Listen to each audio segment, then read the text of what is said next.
Елімізде жыл сайын 300-ден аса адам сүйек кемігін ауыстыруы керек. Жартысы балалар мен жасөспірімдер. Оларға әрбір азамат көмектесе алады. Оған қарапайым айтқанда жылын бөліп берудің қажеті жоқ. Қалай? Жазира Оразқызы түсіндіреді.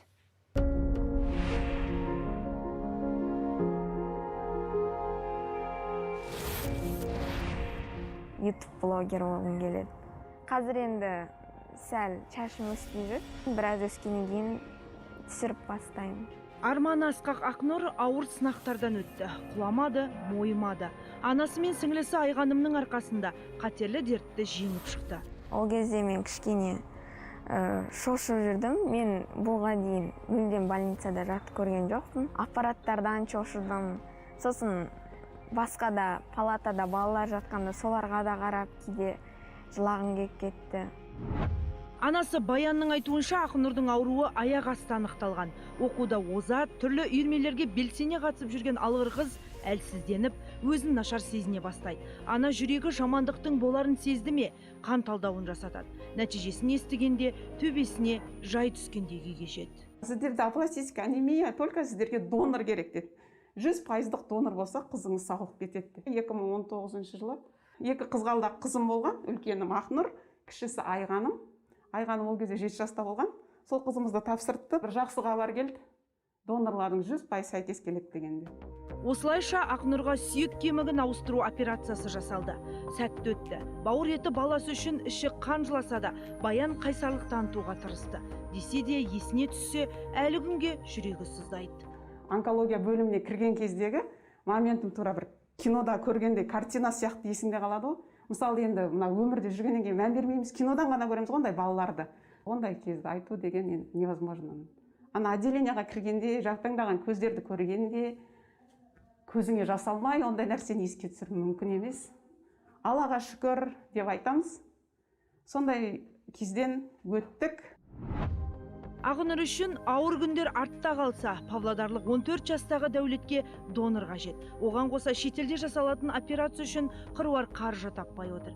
Әкесі Әсеттің сөзінше, ұлына 1 жасында туа біткен нейтропения диагнозы қойылған. Содан бері отбасы баласының өмірі үшін күресіп келеді. Бар үміті шетелдегі қымбат ем-домда. Баламызға қанның құрамындағы лейкоцит деген бөлігі өте төмен. Нормасына сәйкес келмейді. Жай тұмаудың өзі айлап созылып кетеді бұл балада. Израиль еліндегі медициналық орталығы балаңызды 95-96% береміз дейді. Балаңызды емдеп шығарамыз дейді. Донорын табамыз 194 миллион теңге болып тұр. Біздің қазіргі қиналып жатқанымыз осы қаражатты жинау болып тұр. Жыл сайын елімізде сүйек кемігін ауыстыру операциясына 300-ден аса науқас мұқтаж. Олардың тең жартысы балалар мен жасөспірімдер. Бұл операция Қазақстанда 2010 жылдан бері жасалып келеді. 10 жыл ішінде 460 науқастың сүйек кемігі ауыстырылды. Сүйек кемігі ағзадағы қан құрамы үшін жауапты. Ол жаңа қан жасушаларын, соның ішінде эритроцит, лейкоцит және тромбоциттерді шығаратын жасушалардан тұрады. Апластикалық анемия дейміз. Немесе туа біткен тұқым қалайтын иммун тапшылық аурулар бар. Сондай аурулар кезінде трансплантация балаға өмір сыйлайтын әдіс деп есептеу болады. Өйткені бұл трансплантациясыз бұндай балалар өмір сүре алмайды. Бұл тәсіл ең алдымен қан түзу жүйесінің қатерлі ауруларын емдеу үшін қолданылады. Ешқандай дәрі-дәрмек, операция, сәулелік терапияда көмектеспеген кезде жүгінетін соңғы мүмкіндік. Балаға трансплантация жасау үшін тек қана 100% бір-біріне сәйкес донор керек. Дүние жүзінде 25% ғана өзіне сәйкес донор таба алады. Сондықтан ол донор Қазақстанда ма, немесе Америкада ма, немесе Қытайда ма, біз оны білмейміз. Елімізде трансплантация енгізілгеннен кейін донорлар тіркелімі әзірленді. Тізілім жер-жердегі қан орталықтарында жүргізіледі. Бүгінде донорлардың қазақстандық ұлттық тіркелімінде 6700-ден астам ерікті бар. Егер науқасқа сәйкес сүйек кемігі доноры өзімізде табылмаса, халықаралық тіркелімге жүгінеді. Себебі елімізде дін жасушаларының донорлығы әзірге дамымай отыр. Қорқыныш бар, және де көбісі жалпы ешқандай да мәлімет білмейді ол донорлық туралы.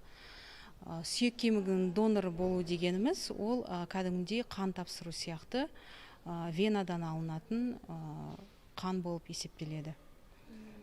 Ешқандай да хирургиялық операция емес.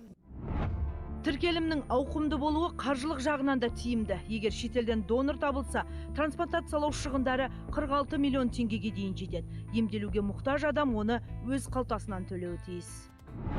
ДНК материалы сәйкес келу үшін бір пациентке ең кем дегенде 10 мың адам тексеру керекпіз.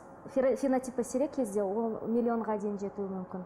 Ең басты проблема біздің халқымыз, әсіресе жастар осындай донор болу керек нәрсе екенін білмейді. Ал әлем елдерінде сүйек кемігі донорлығы әлде қашан жолға қойылған. Халықаралық сүйек кемігі донорларының қауымдастығында 33 миллион ерікті тіркеуде тұр. Ең ірі тіркелім ақш-та 9 миллион адам бар, ал Германияда 8 миллион, Ұлыбританияда 1,5 миллион, көрші Ресейде 150 мың ерікті өз еркімен тіркеліп, қанша адамның өмірін ұзартуға атсалысып жүр. Ал донорларға қойылатын талаптар қандай? Қазақстан еліміздің әрбір азаматы 18-45 жас аралығында. Ең бастысы дені сау болу керек, ешқандай өзінің ісік аурулары болмау керек, туберкулезбен ауырмау керек, қан ауруларымен гепатит, туберкулез, ВИЧ, сифилис, сондай аурулармен ауырмау керек. Өз қаласының қан орталығына барып, мен сүйек кемігі доноры болам деп айтуы мүмкін. Тіркелімге өзіміз енгіземіз.